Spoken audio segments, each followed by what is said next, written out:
Ben ik wel eens geweest zwemmen.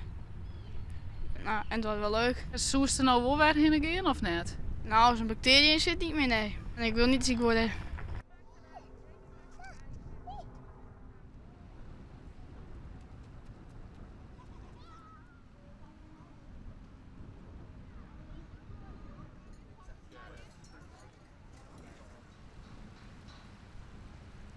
Sowieso zouden we hier volgende week ook weer even naartoe gaan.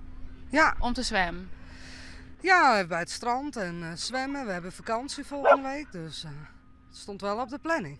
Nou, goed dat we dat bij deze even weten. Want als het niet wordt aangeraden, dan luister ik daarna en dan doe ik dat niet. Zeker niet met de kleintjes.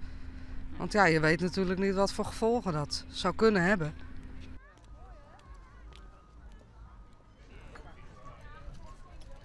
Nou, daar kan ik me wel wat bij voorstellen, ja. Want we hebben een heel soort wienhand en dat komt er nu die hoeken. En ja, dat komt alweer in deze kom bloot het aan lezen. En omdat je dus een soort slip hebt, dan krijg je misschien een hogere concentratie van die bacterie in dat slip. Want dat rekt het net voort.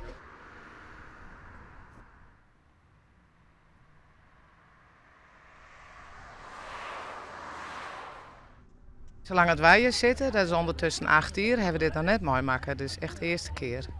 Nou, ik vind het voor de toerist wel heel sneu. Voor de meesten hier uit Haanzik en uit Friesland er komen toch een heel soort mensen hier. Voor het stroom en toch ik wel om te zwemmen. Want het is nou wel schoon, het wetter ziet er prachtig uit.